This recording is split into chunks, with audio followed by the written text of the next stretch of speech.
चारधाम यात्रा जोरों पर है। बाबा केदार के दर पर भक्तों का सैलाब उमड़ रहा है। सबसे ज्यादा रजिस्ट्रेशन केदारनाथ के लिए हुए।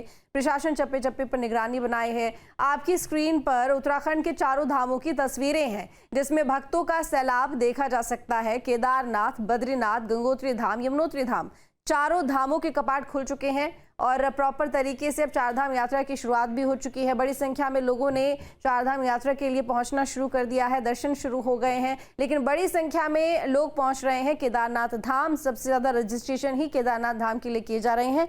हालांकि आपको ये भी बता दें कि बद्रीनाथ धाम के कपाट अभी 2 दिन पहले ही खुले हैं, तो कल से ही यहाँ पर प्रॉपर कहा जा सकता है कि जो दर्शन है वो शुरू हो गए हैं चारों धामों के लिए। लेकिन बड़ी संख्या में लोग पहुंच रहे हैं, काफी उत्साहित लोग दिखाई दे रहे हैं। सरकार की तरफ से भी पुख्ता इंतजाम किए गए हैं, चाहे सड़कों की बात करें, शौचालयों की बात करें, पेयजल व्यवस्था की बात करें, कैंप्स की बात करें या फिर सुरक्षा बलों की बात करें। हर तरीके से यात्रियों की सुरक्षा के लिए इंतजाम प्रशासन की तरफ से किए जा रहे हैं। प्रवीण रावत हमारे साथ में जुड़ गए हैं। प्रवीण, चारों धामों की जो यात्रा है वो शुरू हो गई है और ऐसे में इंतजामों की बात की जाए, क्योंकि जितने लोगों से बात आपके द्वारा की गई है, हमारी टीम के द्वारा की गई है, उनका लोगों का यही कहना है कि इस बार दर्शन बहुत अच्छी तरीके से हो रहे हैं। तो लोग सरकार के इंतजामों से, प्रशासन के इंतजामों से काफी खुश नजर आ रहे हैं। प्रवीण जी बिल्कुल, लोग जो श्रद्धालु हैं वो शासन प्रशासन के जो व्यवस्था की गई है उससे काफी खुश नजर आ रहे हैं। और इस बार की जो टोकन देकर श्रद्धालुओं को दर्शन करवाए जा रहे हैं, उससे कहीं ना कहीं श्रद्धालुओं को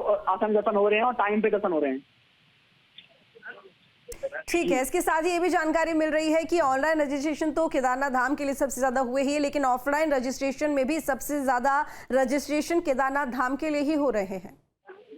जी बिल्कुल, केदारनाथ धाम बाबा केदार के प्रति श्रद्धालुओं का काफी आस्था रखती है, जिससे लोग हर साल भारी संख्या ही, लेकिन ऑफलाइन रजिस्ट्रेशन में भी सबसे ज्यादा रजिस्ट्रेशन केदारनाथ धाम के लिए ही हो रहे हैं। जी बिल्कुल, केदारनाथ बाबा केदार के प्रति श्रद्धालुओं का काफी आस्था रखती है, जिससे लोग हर साल भारी संख्या में केदारनाथ धाम पहुंचते हैं। एक दुर्गम यात्रा होने के बावजूद भी आप रजिस्ट्रेशन के हिसाब से देख सकते हैं कि भक्तों की कितनी आस्था केदारनाथ धाम के प्रति है।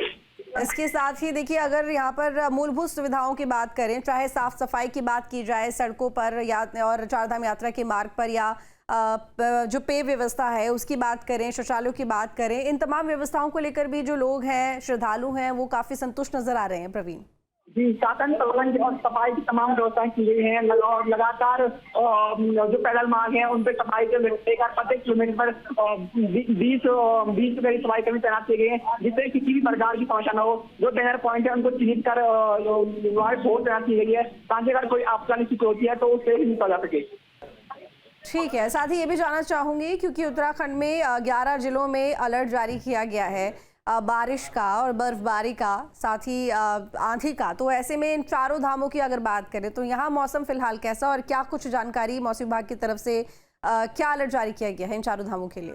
जी, मौसम विभाग की तरफ से ऑरेंज अलर्ट जारी किया गया है, लेकिन अगर केदारनाथ धाम की बात करते हैं, वहाँ पे पल मौसम बदलता है और मौसम लगातार बदलता रहता है। वहाँ पे तापमान ज्यादातर माइनस डिग्री में रहता है, जिससे